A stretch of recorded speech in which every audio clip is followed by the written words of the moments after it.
Hello, Insiders. We're almost at the end of these reviews, retrospectives, or whatever these are for the first series of Inside Number 9, and it's been a real good treat to look back over these from the very beginning. Today we'll be discussing Episode 5, The Understudy, which seemed to get mostly positive reviews at the time, and it's one that I really enjoyed as well. So, time to head backstage for a Shakespearean tragicomedy complete with horrid deeds and backstabbing. Well, as close as you can get to backstabbing when the actors are stuck using rolls of wrapping paper instead of swords. The Understudy takes place backstage at a West End production of Macbeth. First of all, I love the use of a dressing room for a number 9 setting, and I really like when the episode shows the real drama literally happening backstage, with the high stakes and emotions that nobody usually gets to see. They did this again in Series 5 with The Referee's a Wanker, which I also liked, but I'm more of a theatre nerd than a sports fan, and so, personally, I get a lot more out of this one. It's an interesting idea too, kind of like painting negative space where the background becomes the focus, and you end up with something quite unique. I imagine this was a rich premise for the lads to draw on too, given their background in theatre and drama, and it's always a good time when they start pulling from Shakespeare. We'll see this again when we get to Zanzibar in Series 4, and of course, I'll take any excuse to mention that League of Gentlemen live sketch with the two lads in the theatre shouting football chants at Hamlet, a sketch I will still randomly quote to this day. Anyway, the role of an understudy is an interesting one, I think, as the only way you'll ever get your moment in the spotlight is if something goes badly wrong for someone else. Otherwise, it's pretty much a thankless job. This is the situation for Jim, played by Reece Shearsmith, and his fiancée, Laura, played by Lindsay Marshall, the actors working as the understudies for Macbeth and Lady Macbeth. We see them being treated poorly by the staff backstage, and we know they're living off a pittance. Naturally, they are longing for the opportunity to get on stage and take the lead, but as long as Tony Warner is in the picture, the arrogant leading man played by Steve Pemberton, that prospect looks unlikely. Until the subject comes up in conversation that if some accident just happened to befall Tony, that would actually work out pretty well for Jim and Laura. Because if the worst should happen, the show must go on, and they are right there, waiting in the wings. But of course that's a horrible idea, and neither of them would actually go through with such a thing. Would they? Presented in 5 acts, nice touch by the way, The Understudy mirrors the plot of Macbeth, at least initially. Just like Macbeth finds himself next in line for the crown after King Duncan, Jim is ready to take the lead in the play should anything happen to Tony. In both cases, their partners voice a little bit of frustration in having to wait around for something to happen. But if we're familiar with Macbeth, and I think the episode assumes that we are, The Understudy allows for a little bit more mystery, as this time we don't quite know what's being plotted, if anything, or who's the real driving force behind it. I mean, accidents do happen, especially in a theatre where you find all manner of moving parts, including heavy set pieces and dangerous props. Plus, theatre folks can be a bit of a superstitious bunch, which you'll know if you've ever been told to say break a leg when you actually want to wish an actor good luck. This is especially true when it comes to Macbeth, as some people consider it bad luck even to say that name out loud in a theatre, so it really was the perfect backdrop to this story. So, while we've got a bit of dark drama, understandable given the source material, the episode also has some hilarious moments, most of which come from Steve's line deliveries. I get the feeling he had a lot of fun playing this part. But the funniest line for me actually came from Julia Davis, who recounts an onstage mishap where Macbeth yells out the phrase, "Fuck me, it's a ghost!" I actually saw a production of Macbeth after watching this, and when that scene was coming up, that was all I could think about, and I had to work very hard to stop myself from laughing. Speaking of Julia Davis, she was brilliant, but I couldn't help but feel that she was maybe slightly underused in this role. Or maybe that's just my own bias because I loved her in Nighty Night. I reviewed that series on this channel too, if you're interested. Just saying.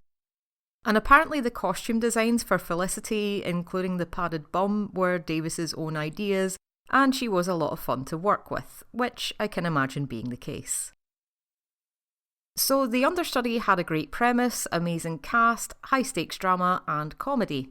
I can't say much more about it without spoiling the ending, and also kind of spoiling Macbeth if you've never seen it or read what happens. So if that's you, then it's time we took a brief interval during which you'll have time to watch the episode, read up on some Shakespeare, and, I don't know, buy yourself an overpriced ice cream and a programme if we're still going with the theatre analogy. Either way, something spoily this way comes, and that is your cue to exit. So then, if you're still with us, then let's talk about how The Understudy used Macbeth both to establish its own plot points and also to subvert and twist our expectations. Had this been a more faithful adaptation, either as a modern retelling or meta-narrative, we'd have seen Laura successfully persuading her fiancé to take out Tony in some way or another. Jim would get the lead role, but would be racked with guilt and paranoia, knowing what he's done and fearing exposure or revenge. Laura too would eventually go insane thanks to her own guilty conscience. Jim would eventually meet his downfall and be replaced by a young successor, possibly through a chain of unlikely events.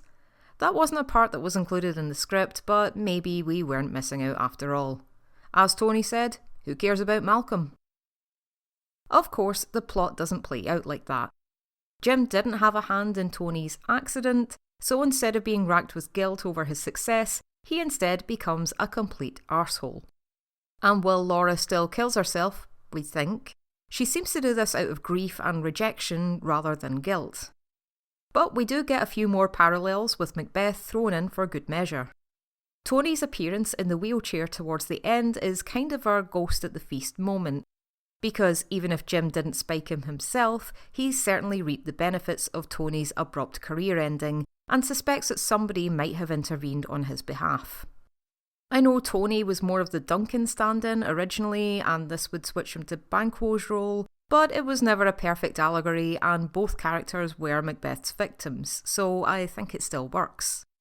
We even had Laura, who was Lady Macbeth's understudy, dying offstage by her own hand, and there were certainly other parallels drawn between the two characters. Plus, the audience were led to believe that it was Laura who spiked Tony's drink before the fall. You might have noticed one character who I haven't talked about yet, and in a way, she was the real Lady Macbeth of this episode. Kirsty had been a presence throughout, a background character even in an episode all about understudies, and we didn't think much more about her until those revelations in the final act. While Laura had her ambitions for Jim and was okay to joke about something bad happening to Tony, Kirsty was a lot more ruthless, even though she had no relationship with Jim and, unlike Lady M, appears to feel absolutely no remorse for her actions. Or maybe she did at some point and that's why she's acting as a carer for Tony, although part of me suspects that that was just another way to be closer to Jim. I've already voiced some suspicions about what really happened to Laura, but I don't have much to back that up with, although it is very creepy that Kirsty would take the engagement ring off Laura's dead body and start wearing it. I don't know, I still wonder if she had a hand in that somewhere. And for those reasons, Kirsty is a very scary character, one who's delusional, obsessive, and will go to any lengths to get the outcome she desires. If I were Jim's girlfriend during the end scene, I'd be watching my fucking back. And I think it's because she seemed so innocuous and harmless up until then that this works so well. After all, she's able to get backstage, learn intimate details about the actors, and, if she wants to, get rid of people that stand in her way. And all the while, no one suspects a thing. I certainly didn't expect this twist with a crazy stalker plot, and the way she delivers every line is just terrifying. What an amazing, understated villain she was. And it's not the only time actor Rosie Cavallero has completely caught me off guard like that. I mentioned Tamsin Gregg in the last video and her role in Friday Night Dinner, and that brings me to the episode where Rosie plays the other Jackie, which really takes a turn. I've linked the clip below if you haven't seen it and want to see her drop a bombshell in a different context. So that was The Understudy, a story of power struggles, ambition, and the lengths people will go to given the opportunity. Quite interesting too that the script also references Richard III, or Richard III for any League fans, and Game of Thrones. Remember that? Remember when that was the most talked about show on telly?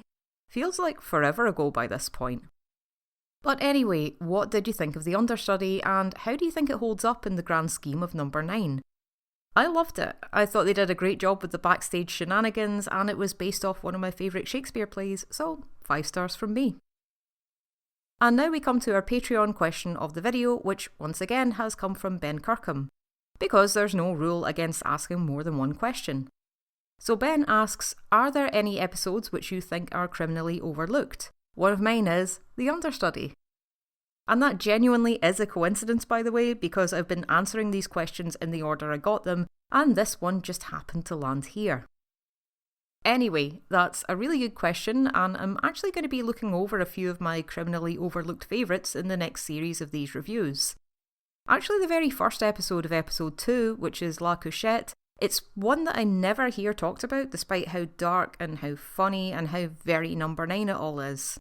I thought Jack Whitehall, in particular, was hilariously awkward, and I thought the sleeper train was a great way of getting a group of strangers together and then forcing them to work through a dilemma. Plus we had a baby reindeer crossover going on with Jessica Gunning in one of her earlier roles, which I didn't realise until I watched it again recently. I won't say too much just in case anyone hasn't seen the episode yet, but I do think it is seriously overlooked. I often hear the same thing said about Elizabeth Gadge, which was episode 3, and I think, maybe, just maybe, 12 Days of Christine just overshadowed anything that was remotely near to it in the running order. Don't get me wrong, that's a brilliant episode too, and I love it, but hardly one you could call overlooked. The other one from series 2 that I'm really looking forward to revisiting is Nana's Party. I get that not everyone likes the domestic drama episodes. We were talking about that a bit in the last comment section after Last Gasp. But if you do enjoy some great family conflict and a lot of things going on unsaid and a wonderfully dark edge to it all, then this is an episode you'll want to revisit too. For me, it's become something of a comfort rewatch at this stage, and it's also the reason I start laughing every time I hear the theme from Casualty. If you know, then you know. I'd also like to give a quick mention to the Series 4 finale Tempting Fate, which, if you don't know or don't remember, actually gave us a bit of plot and backstory for the infamous number 9 hare. And it's a very interesting idea that the hare has a kind of monkey's paw element to it, especially if you use your imagination and think about what might have happened before and after each episode. At least, I like to think so. But that's a story for another video, and we'll get to the hare in due course, trust me on that. Oh, and in this episode it was on the dressing room table, by the way. Anyway, that's it from me. Hope you're all well and that you're ready for our Series 1 finale, The Harrowing, which I've talked about before and I still think ranks as one of my most disturbing number 9s. Subscribe if you want to see that as soon as it's up, or join my Patreon if you want to see it a little bit earlier. So anyway, hope you have a great day, watch out for drunk actors and creepy Kirsty types if you're around the theatre at all, and please leave your thoughts on The Understudy below because I really enjoy reading those. See you next time, bye bye.